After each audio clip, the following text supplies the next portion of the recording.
Hello एस्पिरंट्स, मी मिथुन भोसले. आजच्या चालू घडामोडीच्या सेशनमध्ये तुमच्या सगळ्यांचं परत एकदा खूप खूप स्वागत करतो. ऑक्टोबर महिन्याचा आज आपण एक नवीन टॉपिक सुरू करतोय, तो म्हणजे महाराष्ट्र. सुरू करूया आजचं आपलं इंटरेस्टिंग लेक्चर.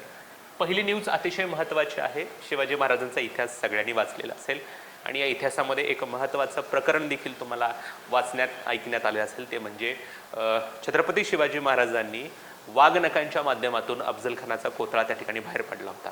आणि हा जो काही वाघनख नावाचं एक शस्त्र शिवाजी महाराजांनी वापरलं होतं, ते सध्याला लंडनमधलं एक म्युझियम आहे त्या ठिकाणी जतन करून ठेवण्यात आलेलं आहे.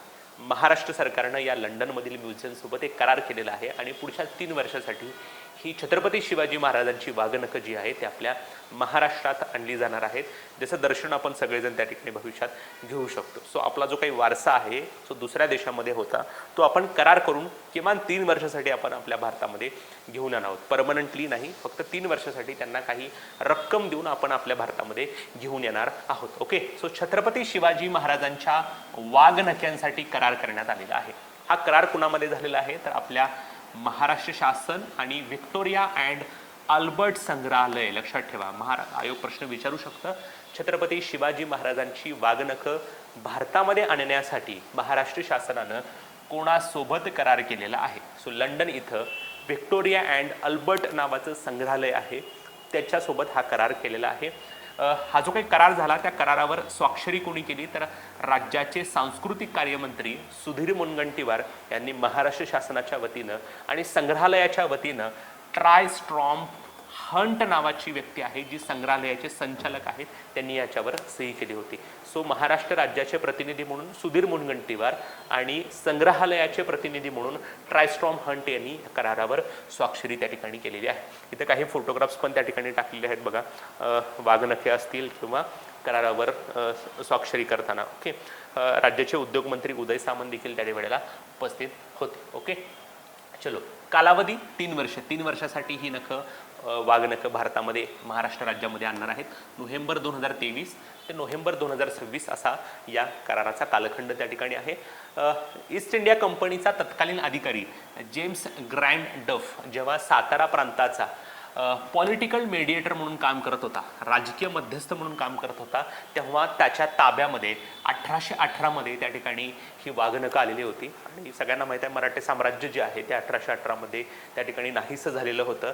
सो जेम्स ग्रँड डफ नावाचा सातारा प्रांताचा राजकीय मध्यस्थ याच्या हातामध्ये 1818 मध्ये ही छत्रपती शिवाजी महाराजांची वाघनखं त्या ठिकाणी आलेली होती. आणि या जेम्स ग्रँड डफ याच्या वंशजांनी ही वाघनखं नंतर संग्रहालयाला भेट स्वरूपात त्या ठिकाणी दिलेली होती आणि त्याच्यानंतर ही त्या ठिकाणी होती. सो इथं काही फोटोग्राफ्स आहेत बघा, तिथं छत्रपती शिवाजी महाराज त्या ठिकाणी अफजल खानाचा कोथळा बाहेर काढताना दिसत आहेत वाघनखाच्या माध्यमातून.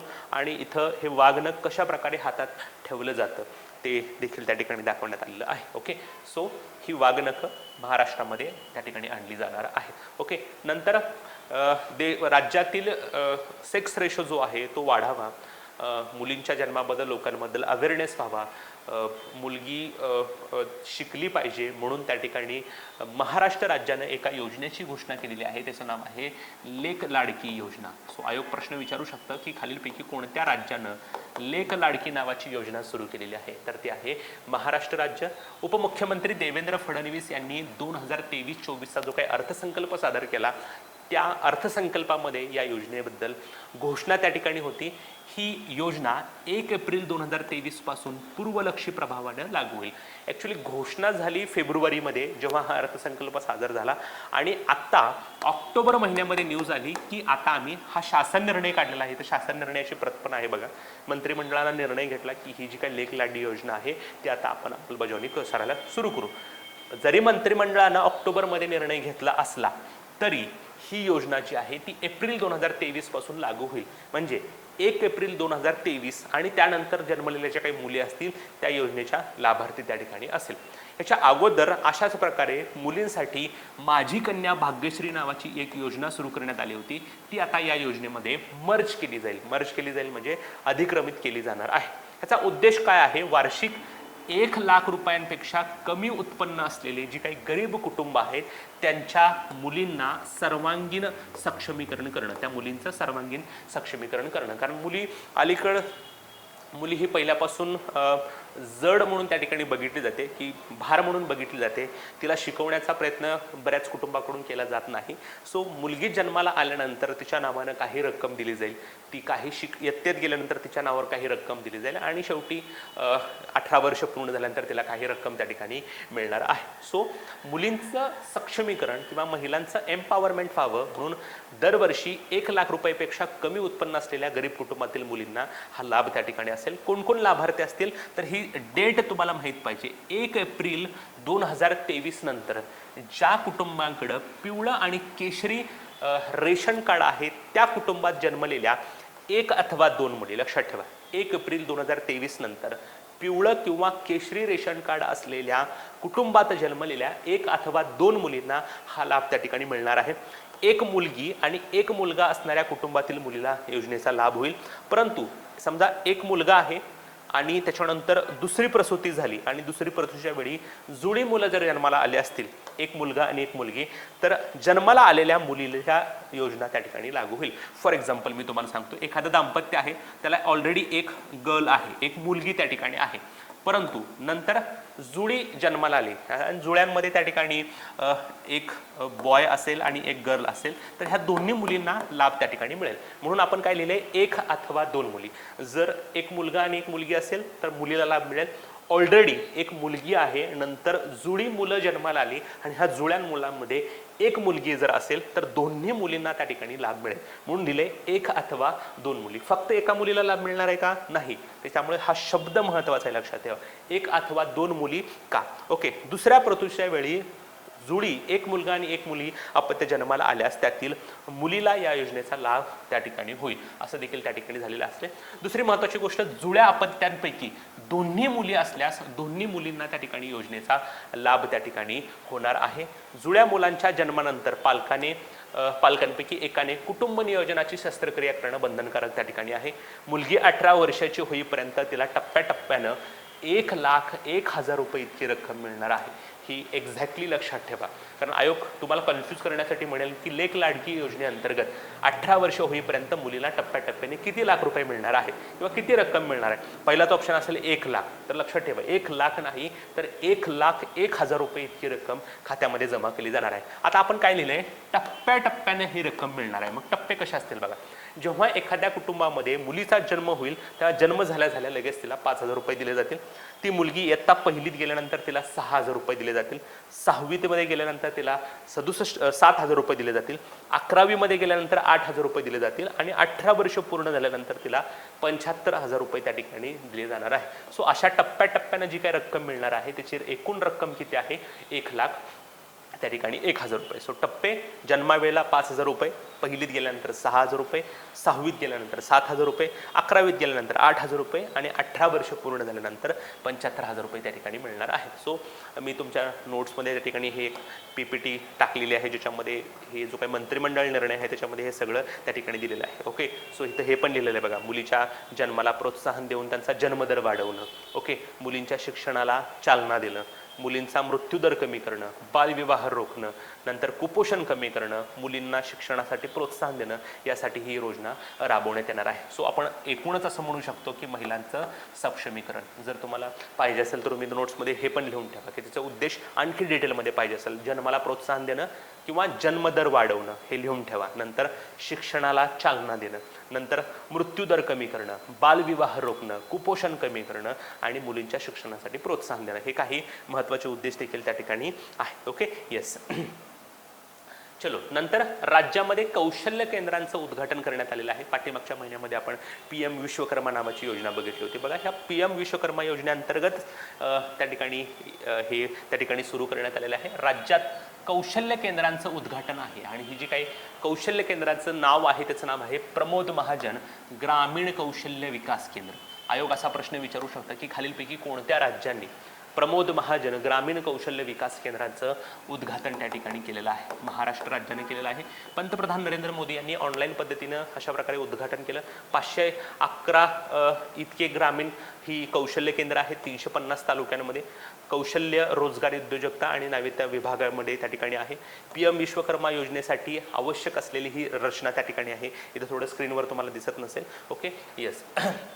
नंतर कोयना परिसरामध्ये पर्यटनाचा मार्ग त्या ठिकाणी मोकळा झालेला आहे, कारण याच्यासाठी शासकीय गुपिते कायदा 1923 मध्ये त्या ठिकाणी सुधारणा करण्यात आलेली आहे. आणि या कायद्यामुळं काय झालेला आहे फायदा, तर धरण आणि आजूबाजूच्या 7 किलोमीटर पर्यंत क्षेत्र प्रतिबंधित ठेवून उर्वरित जलाशयाचा जो काही 80 किलोमीटर पर्यंतचा परिसर आहे तो पर्यटनदृष्ट्या विकसित केला जाणार आहे.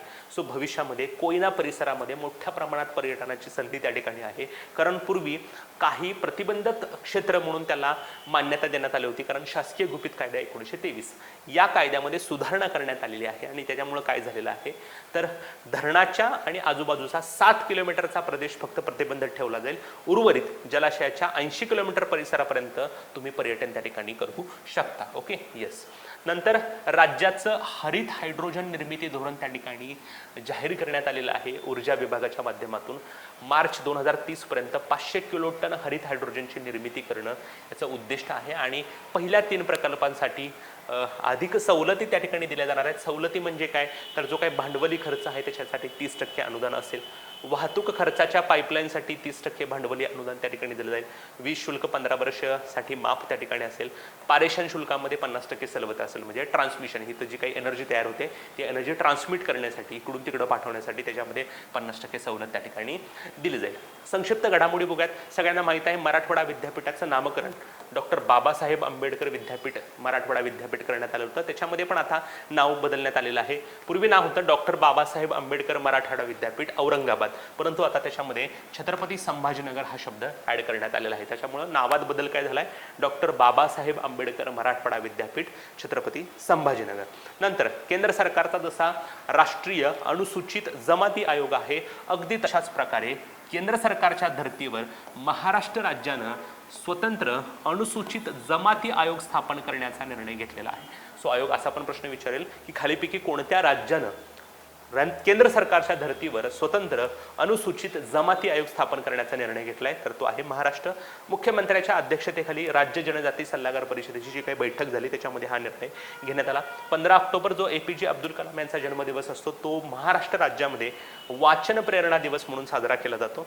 2024-25 या शैक्षणिक वर्षापासून 1ली ते 8वीच्या विद्यार्थ्यांसाठी एक राज्य एक गणवेश नावाचं धोरण त्या ठिकाणी राबवलं जाणार आहे. नंतर राज्यातली पहिली माळरान सफारी जी आहे ती 2 ठिकाणी सुरू करण्यात आलेलं आहे. एक आहे कडबनवाडी जे इंदापूर तालुक्यामध्ये आहे आणि दुसरं आहे शिरसूफळ नावाचं वनक्षेत्र बारामतीमध्ये. ओके, सो याच्यामध्ये काय केलं जाणार आहे, तर माळरानावरील जे काही समृद्ध वन्यजीवन आहे आणि पक्षी वैभव पर्यटकांसमोर आणलं जाणार आहे. सो बेसिकली एवढंच लक्षात ठेवा, राज्यातली पहिली माळरान सफारी कडबनवाडी आणि शिरसूफळ क्षेत्र.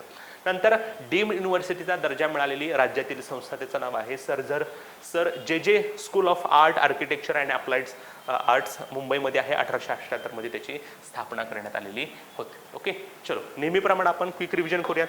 क्विक रिव्हिजनमध्ये पहिलाच मुद्दा आपण त्या ठिकाणी बघितला होता, छत्रपती शिवाजी महाराजांची जी काही वाघनखं आहेत ती महाराष्ट्रामध्ये आणण्यासाठी व्हिक्टोरिया अँड अल्बर्ट संग्रहालय लंडनमधल्या त्यासोबत करार करण्यात आलेला आहे. करारासाठी सुधीर मुनगंटीवार यांनी या करारावर स्वाक्षरी त्या ठिकाणी केलेली आहे. जेम्स ग्रँड डफ याच्याकडे ही वाघनखं आली होती, त्याच्यानंतर त्यांच्या वंशजांनी ही वाघनखं त्या ठिकाणी संग्रहालयाला भेट दिली होती. 3 वर्षासाठी हे असेल. ओके, लेक लाडकी नावाची योजना सुरू करण्यात आलेली आहे. 1 एप्रिल 2023 नंतर केशरी आणि पिवळ्या शिधापत्रकधारिका कुटुंबात जन्मलेल्या जे काही 1 अथवा 2 मुली आहेत त्यांच्यासाठी ही योजना असेल. एक मुलगी आणि 1 मुलगा असण्यासाठी कुटुंबामध्ये मुलीला योजनेचा फायदा त्या ठिकाणी होणार आहे.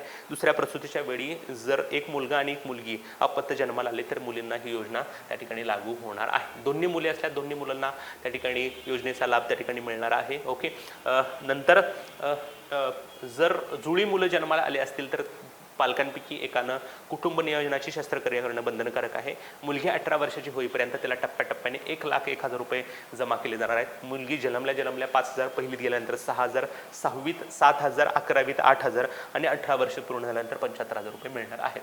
सो बेसिकली मुलींचा राज्यातील जन्मदर वाढवणं असेल, मुलींच्या शिक्षणाला चालना देणं असेल, मृत्यूदर कमी करणं असेल, बालविवाह रोखणे असेल, कुपोषण कमी करणं असेल, यासाठी ही योजना त्या ठिकाणी राबवण्यात येणार आहे. ओके, नंतर प्रमोद महाजन ग्रामीण कौशल्य विकास केंद्रांची स्थापना महाराष्ट्र राज्यामध्ये करण्यात आलेली आहे. याचं उद्घाटन पंतप्रधान नरेंद्र मोदी यांनी ऑनलाईन पद्धतीने केलं.